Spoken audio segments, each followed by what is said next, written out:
Sign करा, उसको आने मत दो। वो एक बार आएगा वो तो खत्म हो जाएगा, नेशनल पार्टी नहीं उसकी, लेकिन हमको खत्म करके जाएगा। कौन? हैदराबाद। हैदराबाद के 3 मुश्किल चीजें मालूम है भाई नहीं। अभी जो आपने वीडियो सुना, इसकी चर्चा पूरे देश में हो रही है, क्योंकि कांग्रेस के अध्यक्ष मल्लिकार्जुन खड़गे ने कांग्रेस के सांसद इमरान मसूद से कहा कि हैदराबाद वाले को यूपी में घुसने मत देना, खा जाएगा ये सारा वोट बैंक, हमें कर देगा बर्बाद। ये संस्था उनका कहने का राजनीतिक रूप से कि हमें बर्बाद कर देगा। अब इसके मायने क्या है उत्तर प्रदेश में? ओवैसी की एंट्री से कांग्रेस इतनी असहज क्यों है, या मैं ये कहूं इतनी बौखलाई हुई क्यों है? ओवैसी किसके साथ जा रहे हैं? ओवैसी से आखिर इतना डर कांग्रेस को क्यों लग रहा है? क्या कांग्रेस खुद को सिर्फ मुसलमानों की पार्टी मानती है इसलिए ओवैसी डर रही है, या ओवैसी कांग्रेस के किसी राजनीतिक विरोधी के साथ गठबंधन करने वाले हैं जिसकी चिंता कांग्रेस को सता रही है? इन सब चीजों पर बात करेंगे। मेरे साथ अभिषेक उपाध्याय जी जुड़ गए हैं। अभिषेक जी, पहला सवाल, कांग्रेस को ओवैसी से इतना डर क्यों लग रहा है? और अब तो ये डर सार्वजनिक हो गया है, कैमरे पर बोला है खड़गे साहब ने इमरान मसूद को। अब देखिए, इसमें 2 चीज़ें हैं। ये भी सोचना होगा कि डर किसका है, ये कांग्रेस का या खड़गे साहब का अपना डर है। अब आप कहेंगे वो तो कांग्रेस के अध्यक्ष हैं, वो जो कह रहे हैं वो, लेकिन कांग्रेस में ऐसा होता नहीं है। कांग्रेस में अक्सर ये होता है कि बड़े से बड़ा नेता बोलता है और फिर ये होता है ये उनकी व्यक्तिगत राय है, फिर ये होता है वो तो औपचारिक बातचीत में कहा था, फिर ये होता है नहीं वो तो कहना कुछ और चाह रहे थे। चूंकि आप सोचिए कि वही इमरान मसूद जिनका हमने इंटरव्यू किया था कुछ दिन पहले, हाँ, और जो हमारे इंटरव्यू में कह रहे थे कि ओवैसी साहब की दिल खोल के तारीफ कर रहे थे, और इमरान मसूद भी ओवैसी साहब के खिलाफ जम के बयान दे चुके हैं पहले, लेकिन अभी सब बदला हुआ था। ये अरसे बाद हुआ है, मुझे तो शायद याद आ रहा है पहली बार कि वो किसी इंटरव्यू में जम करके ओवैसी की तारीफ कर रहे हों, कह रहे ओवैसी हमारे बड़े भाई हैं, उनसे सीखना चाहिए, और यहाँ तक कहा है कि वो तो हमारी सरकार को समर्थन दे रहे हैं तेलंगाना में, यहाँ तक बोला उन्होंने, यहाँ तक बोला है उन्होंने। तो सवाल ये है कि अगर इतनी सारी बातें होती हैं, सवाल ये कि अगर इतनी सारी बातें इमरान मसूद बोलते हैं और उसके बाद खड़गे साहब ये बोलते हैं, तो ये मामला क्या है? कहीं ऐसा तो नहीं है कि खड़गे साहब ये कहना चाह रहे हैं कि प्री मैच्योर डिलीवरी क्यों कर रहे हो, जो चीज़ें बाद में होनी उसका इशारा पहले क्यों कर रहे हो? ठीक है, उससे भी डैमेज होने की संभावना होती है ना। तो ये भी हो सकता है कि चूंकि इमरान मसूद ने ऐसा कह दिया है, वो एक डिस्कोर्स का विषय है, सबकी जानकारी में चीज़ें हैं, तो ये भी हो सकता है कि एक मैसेज क्लियर करने की। आप सोचिए ये बात वो इमरान मसूद से क्यों कह रहे हैं? भाई इमरान मसूद, कांग्रेस का तो मुस्लिम चेहरा वही है नहीं, स्टेट में।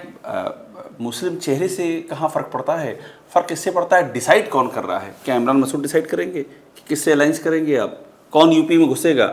इमरान मसूद यूपी में किसी सांसद होने के अलावा संगठन में किसी पद पर नहीं है। तो फिर उनका आशय ये हो सकता है कि भाई आप भी मुस्लिम चेहरे हैं, क्या कर रहे हैं, भीड़ जो है, जो मुस्लिम वोटर है उनको अपनी ओर आकर्षित करिए, ओवैसी के आने से वो छिटके ना। ये भी हो सवाल सकता है। ये है कि ये बात इस समय क्यों कहेंगे? अभी यूपी में कौन सा चुनाव होने जा रहा है? अभी चुनाव आसाम में होने जा रहा है, आसाम में चुनाव हो रहा है। इमरान मसूद से अगर वो ये बात कहते हैं घुसने मत देना, हमारे वोट खा जाएगा, तो इसका मतलब ये कि इमरान मसूद को मैसेज दे रहे हैं, वो कांग्रेस को नहीं दे रहे हैं। भाई कांग्रेस को यूपी में देना होगा, मैं यूपी बात कर रहा हूँ, तो अविनाश पांडे से कहेंगे ना, अविनाश पांडे जो प्रभारी हैं, अजय राय से कहेंगे ना, या और मान लीजिए कि ये भी हो सकता है कि वो वेणुगोपाल से कह दें जो संगठन महासचिव है, किसी ऐसे व्यक्ति से कहेंगे जिसके पास निर्णय लेने की ताकत हो। इमरान मसूद के पास यूपी में कौन सी निर्णय लेने की ताकत है? वो इसलिए कह रहे हैं क्योंकि इमरान मसूद ने जय जयकार कर दी ओवैसी की, तो पब्लिक परसेप्शन में मैसेज दे रहे हैं कि नहीं नहीं नहीं, ओवैसी को लेकर हमारा जो कांग्रेस का स्टैंड रहा है कि वो कम्युनल मानते हैं ओवैसी को। एक नहीं कितनी बार कांग्रेस ने ये बात क्लियर की है, तो अब इमरान मसूद ने उससे हट के बोल दिया और हम ही को इंटरव्यू दिया था। तो ये एक लाइन कहानी वो इमरान मसूद को मैसेज दे रहे हैं कि ये लाइन जो है इस तरह से आगे मत बढ़ाओ। मुद्दा क्या है कि इमरान मसूद को जो उनका संदेश है, मैं आपको जो अभी मैंने आपसे कहा, वो क्या ये तो नहीं है कि इस समय से पहले क्यों खोल रहे हो कहानी? ये ओवैसी को साथ में लेना, भाई तेलंगाना में तो है ना साथ में, जो इमरान मसूद हमसे कह रहे हैं, तो हम ले लेंगे साथ में जहाँ ज़रूरत होगी। अभी क्यों बोला, ये भी एक इम्पॉर्टेंट पहलू है। और एक फैक्ट बस मैं आपको बता दूं कि ये जो अचानक से प्रासंगिक हुए हैं ना चुनाव से पहले, मल्लिकार्जुन खड़गे के एक बयान से एआईएम चीफ असदुद्दीन ओवैसी जो प्रासंगिक हुए हैं, अब उसको आप जरा 2022 के चुनाव से कंपेयर करके देखिए तो आप और चौंक जाएंगे। क्यों? 2022 में AIMIM के इस उम्मीदवार ने बचा ली ओवैसी की लाज, यूपी चुनाव में किया कमाल। करीब 3 डिजिट में उम्मीदवार उतरे थे, करीब 100 के करीब उम्मीदवार उतारे थे 2022 में, और सिर्फ एक था जिसने अपनी जमानत बचाई, वो भी शाह आलम उर्फ गुड्डू जमाली, जिनका आजमगढ़ के एक क्षेत्र में अच्छा खासा प्रभाव है, यानी वो जमानत भी उन्होंने खुद के रसूख की वजह से बचाई। ये देखिए यूपी इलेक्शन 2022 में क्या हुआ। AIMIM candidates loss deposits in 99 out of 100, जिसकी मैं चर्चा कर रहा था। अब यहां देखिए नोटा से भी कम वोट 2022 में ओवैसी की पार्टी को मिला था। कुल पड़े वोट का 0.49%, यानी आधे फीसदी से भी कम। उसके बाद बिहार में, अच्छा जब मैं ये बता रहा हूं 2022 का कि भाई यूपी में इतना खराब प्रदर्शन रहा, उसके पहले ओवैसी बिहार में 5 विधायक ला चुके थे। बिहार में उम्मीद उनकी जगी थी, लेकिन यूपी में उम्मीद मटिया मेट हो गई। अब ये देखिए, ये जो म्युनिसिपल बॉडी के इलेक्शन हुए महाराष्ट्र में, आपने देखा वहां ओवैसी के शानदार प्रदर्शन के बाद क्या लिखा गया। AIMIM's परफॉर्मेंस इन महाराष्ट्र में डेंट एसपी's चांस इन यूपी, यानी समाजवादी पार्टी को सरकार बनानी है 2027 में, तो उसमें ओवैसी एक बाधा बन सकते हैं, ऐसा आकलन किया गया। अब आप बताइए अभिषेक जी, मेरा अगला सवाल यह है कि चलिए एक इमरान मसूद को मैसेज है मल्लिकार्जुन खड़गे को से, ठीक है, अगर 0.1% भी चांस रहा कि खड़गे का मैसेज कांग्रेस को है, इस परिप्रेक्ष्य में आप कैसे देखते हैं? देखिए 2 चीज़ें हैं। पहली बात तो एक बात यहाँ एक रेक्टिफिकेशन बहुत ज़रूरी है। आपने जो कहा कि 22 में ओवैसी को क्या मिला था यूपी में, तो हमें ये भी सोचना होगा 22 में कांग्रेस को क्या मिला था यूपी में। 2 सीटें मिली थी। कांग्रेस क्या थी 22 में यूपी में, वो तो 24 में ताकत बने। और क्यों बने? क्योंकि समाजवादी पार्टी साथ में आई और मुसलमानों का पूरा एक पंचिक वोट मिला, 90% वोट मिला है 2024 में। CSTS की जो सर्वे 92% मिला है। तो आप उस लिहाज से देखिए कि हालात कैसे बदले हैं। ओवैसी 2022 में कोई ताकत नहीं थी यूपी में, मैं सहमत हूँ इस बात से। उसके बाद ओवैसी ने क्या क्या किया है, उसके बाद ओवैसी ने बिहार में क्या किया है, फिर महाराष्ट्र में क्या किया है, दिल्ली में कितने वोट पाए थे ओवैसी की 3 सीटों पर, दिल्ली में कितने वोट पा लिए थे।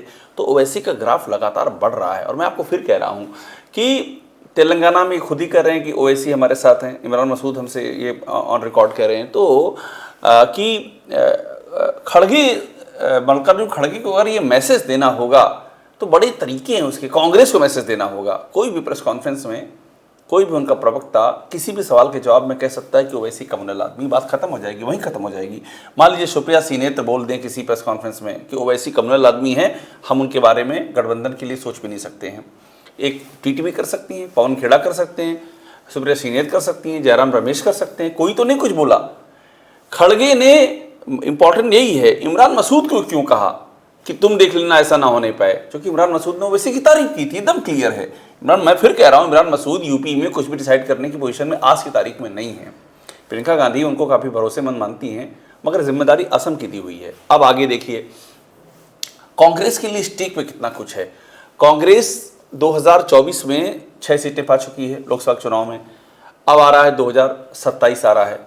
समाजवादी पार्टी के साथ में तनातनी अभी से शुरू है। सीटें कितनी मिलेंगी? क्या पिछली बार जो 2017 मिली थी 100 से ज़्यादा सीटें, क्या वो मिलेंगी? सपा तैयार नहीं है। मैं आपको अंदर कहानी, सपा करे इतनी सीटें नहीं दे पाएंगे ना। आप बता दीजिए कि इन 100 सीटों में से कितनी सीटों पर आपको कितने वोट मिले हैं, इतिहास दीजिए हमको, तो हम फिर देखेंगे। नहीं दे पाएंगे। तो बार्गेनिंग चिप क्या है कांग्रेस के लिए? ओवैसी है बार्गेनिंग चिप। भाई ये तो बीएसपी है, बहन जी साथ आ जाए तो बहन जी ने कोई इंडिकेशन नहीं दिया अभी तक।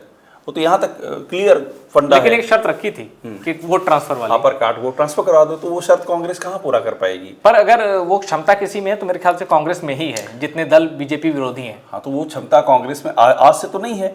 96 के बाद से आज तक बहन जी का क्यों नहीं समझौता हो पाया, या बीएसपी का कांग्रेस से? भाई कांग्रेस में क्षमता आज थोड़ी ना आ गई, कंटिन्यू है। बात है, बहन जी साथ में नहीं लेती। वो भी मैं तब बात कर रहा हूँ जो सबसे बुरे दौर में है, वो सबसे बुरे दौर में है। तो इसलिए इतना ये आसान नहीं है।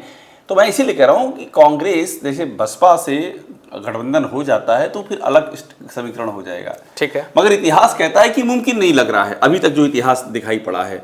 अब अगर ये मुमकिन नहीं है तो कांग्रेस का फिर क्या है? कांग्रेस के हाथ में तुरुप का इक्का ओवैसी हैं, चंद्रशेखर हैं, यही तो है इक्का। अगर इनमें से दो भी आ गए या कोई एक भी आ गया और कांग्रेस ने समाजवादी पार्टी को ये बता दिया कि देखिए हमारे साथ ये हैं, आप हमारी शर्तों पर आइए वरना हम इधर चले जाएंगे, तो समाजवादी पार्टी के पास भी सोचने के लिए होगा ना स्पेस कि कांग्रेस को रखें या छोड़ ही दें। उनको भी सोचना पड़ेगा, विचार करना पड़ेगा। तो मेरा ये मानना है कि कांग्रेस अपने ऑप्शन खुले रखेगी। ओवैसी को लेकर के कांग्रेस के ज़हन में पहले क्या था और अब क्या होगा, ये वैसे ही जैसे केरल में मुस्लिम लीग को लेकर के कांग्रेस के ज़हन में क्या होता है, कब वो साथ हो जाती है, कब वो खिलाफ हो जाती है। केरल की बात कर रहा हूँ, यूडीएफ में कब है कब नहीं है, कब उनको लगता है कि मुस्लिम लीग को साथ लेना चाहिए, कब उनको लगता है कि नहीं ये तो बड़ा हमारे ऊपर ठप्पा लग जाएगा। ये वैसी ही दुविधा है, इतना आसान नहीं है कह देना कि वो चाहते हैं कि नहीं ओवैसी को दूर रखो। ठीक है, तो ये तो थी मल्लिकार्जुन खड़गे के मैसेज का कि भाई उनकी इनसाइड स्टोरी क्या हो सकती है। अब ये बताइए कि इनके लिए क्या मतलब, जब मैदान सजा उत्तर प्रदेश चुनाव का, ये कुछ मुस्लिम सीटें छाटेंगे असदुद्दीन ओवैसी और फिर वहां लड़ेंगे बिहार की तर्ज पे, या ये आजाद समाज पार्टी, बीएसपी या किसी से गठबंधन कर सकते हैं? देखिए मेरा ये मानना है कि यूपी बाकी प्रदेशों से अलग है ओवैसी के लिए, और इसलिए अलग है, मैंने आपसे पहले भी कहा था, कहते हैं यूपी का मूड देश का मूड है, ऐसा कहा भी जाता है। हाँ वो बिल्कुल कहा जाता है, लेकिन अभी यूपी के मूड में योगी भी फैक्टर है। अभी योगी एक ऐसा फैक्टर है जिसके चलते मुसलमान वोट नहीं बांटेगा, ये दावे से, कहीं भी बांट ले यहाँ नहीं बांटेगा। मतलब योगी को हटाना उसके लिए टॉप प्रायोरिटी है। बीजेपी की सबसे बड़ी चिंता ये है कि वो मुस्लिम वोटों का बंटवारा तमाम जगहों पर कराती है, तमाम राज्यों में कराती है और चुनाव जीतती है। ये आज का नहीं, पुरानी कहानी है, किसी न किसी बहाने कराती है। यूपी में नहीं करा पा रही है। क्यों नहीं करा पा रही? क्योंकि सामने योगी आदित्यनाथ हैं। इस कदर योगी आदित्यनाथ ने एंटी मुस्लिम आरोप लगता है पॉलिटिक्स की है, अपनी खुद के माहौल बनाने के लिए की है, जो भी वजह हो, लेकिन उसका परिणाम ये हुआ है कि मुसलमान वोट एकदम गोंद की तरह चिपका हुआ है, फेविकोल की तरह चिपका हुआ है कि जो हराएगा उसके साथ जाएंगे। बंटवारे के चांसेस नहीं दिखते हैं। इसीलिए ओवैसी के लिए यहाँ पर अकेले जाने का कोई मतलब नहीं। मेरा तो मानना है कि ओवैसी, चंद्रशेखर और एक कोई पार्टी और भी आ सकती है साथ में। वो क्या कांग्रेस होगी, बसपा होगी, सपा होगी, तीनों ही ऑप्शन पे आप मान के चलिए कि कुछ भी हो सकता है। नहीं तो क्या चंद्रशेखर और अखिलेश यादव, इनके मेल के कुछ चांस दिख रहे हैं क्या? पिछली बार हो ही गया था, लगभग 2022 में हो गया था, लेकिन फिर तलखी बढ़ी है। अब बढ़ी है वो ठीक है, लेकिन राजनीति में तलखियां बढ़ती हैं, सिमरती, उसमें कौन सी नई बात है। ठीक है। और 2022 में तो ये हुआ था कि मिले थे चंद्रशेखर अखिलेश यादव से और मुलाकात की तस्वीरें भी आ गई थी, सब क्लियर था। एक दिन में बात बिगड़ गई। प्रेस कॉन्फ्रेंस की चंद्रशेखर ने कहा हमारा नहीं बन पाया, पर बात तो हुई थी, ऑन रिकॉर्ड बात हुई थी। तो 2022 तब समाजवादी पार्टी की सीटें 50 के नीचे थीं और आ गई 110 के ऊपर आ गई। अब 111 जो सीटें उनकी आई इस बार 2022 में, अब तो यहाँ से छलांग मारनी है। पहले बहुत नीचे थे, अब यहाँ आ गए हैं। 10 साल की एंटी इनकम्बेंसी है, तो उनके लिए तो चंद्रशेखर का साथ अगर आज की तारीख में उनको सही शर्तों पर मिल जाए तो उनके लिए भी फायदा है और चंद्रशेखर के लिए भी फायदा है। यानी मैं अगर समझूं, जिस तरह बिहार में वोटर्स ने कहा कि ठीक है, हमें पता है कि बीजेपी खिलाफ महागठबंधन लड़ रही है, पर ठीक है हम आपको वोट नहीं देंगे, हमारी पसंद, ये मैं मुस्लिम वोटर्स के एक बड़े वर्ग की बात कर रहा हूँ, उन्होंने कहा हम देंगे AIMIM को वोट, क्योंकि हमें अब सरकार से मतलब नहीं है, हमें अपने इलाके में हमारे समाज का विधायक चाहिए। आप क्या सोचते हैं कि अगर अखिलेश यादव के अलावा ओवैसी किसी को पकड़ते हैं तो मुस्लिम वोट अखिलेश यादव को ही जाएगा, ओवैसी को नहीं जाएगा? देखिए वो इस पर डिपेंड करेगा कि ओवैसी किसे पकड़ते हैं, किसी को नहीं, किसे पकड़ते हैं, ये इंपॉर्टेंट है। किसी को क्या हो सकता है, पिछली बार उन्होंने बाबू सिंह कुशवाहा, पल्लवी पटेल, इन सबको भी साथ में गठबंधन करने का भी एक कवायद किया था। उस तरह करेंगे तो क्या वोट आएगा? नहीं लगता है। बाबू सिंह कुशवाहा खुद समाजवादी पार्टी के साथ आए, सपा के सिंबल पर लड़े जौनपुर से, आज MP हैं वो।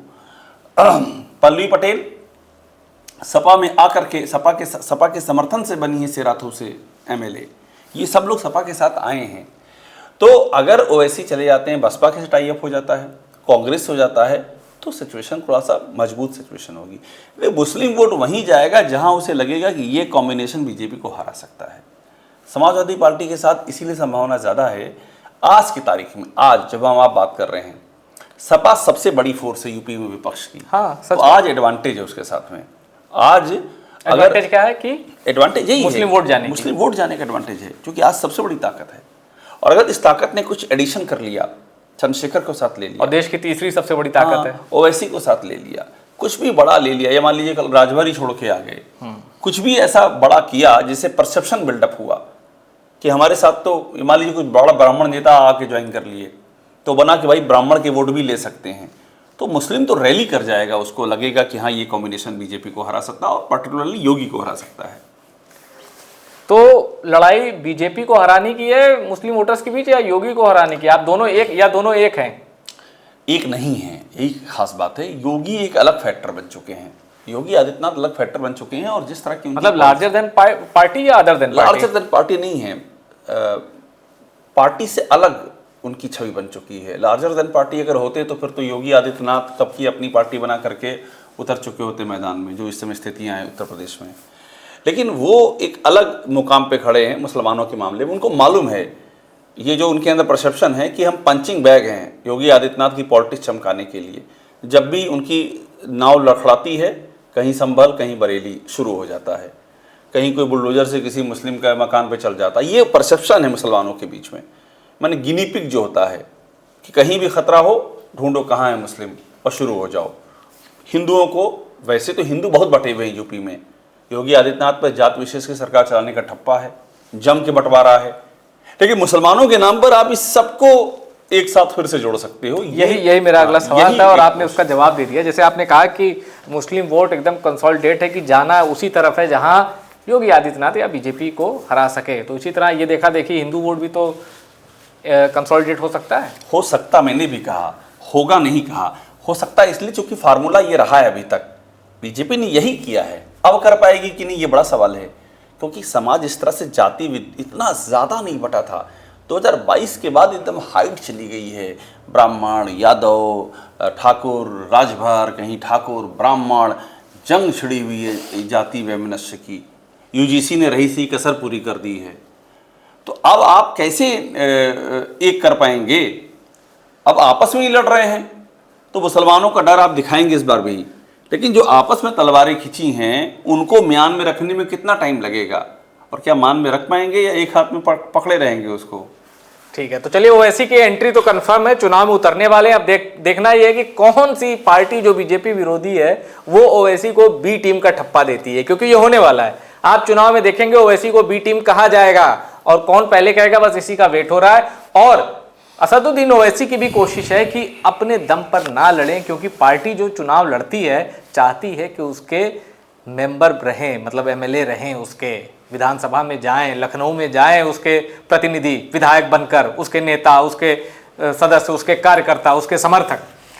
तो कुल मिलाकर 2027 के लिए ओवैसी पर मंथन शुरू है, और यकीन मानिए बीजेपी को छोड़कर जितने दल हैं सब इस पर मंथन कर रहे हैं कि ओवैसी आएंगे, क्या करेंगे, हम उनके साथ जाएं या ना जाएं, और ऑप्शन ओवैसी के पास है कि वो किसके साथ जाएंगे। एक और मधुर, बीजेपी भी मंथन कर रही है कि ओवैसी किसके साथ जाएं, ये वो भी मंथन कर रही है। मतलब अपने साथ ना आए, मतलब किसके साथ जाना चाहिए, हमारे साथ तो नहीं आएंगे, पर किसके साथ उनको जाना चाहिए, ये वो मंथन चल रहा है वहां पर। तो और यानी एक पार्टी जिसका कोई विधायक उत्तर प्रदेश में नहीं है, वो इतनी मतलब कि प्रासंगिक बनी हुई है और इतनी ट्रेंड कर रही है यूपी की पॉलिटिक्स में, ये कमाल है। और बिहार की जो चुनाव नतीजे थे, बिहार के इलेक्शन, उसने ये जो कमाल है इसको, और मुंबई के जो लोकल बॉडीज के इलेक्शन हुए हैं, इसने ओवैसी को ताकत दी है कि आप उत्तर प्रदेश में और ताकतवर बन के जाइए और बार्गेनिंग कीजिए बड़े बड़े दलों से। वीडियो में इतना ही। वीडियो पसंद आया और शेयर करिएगा, और टॉप सीक्रेट को सब्सक्राइब जरूर करिएगा।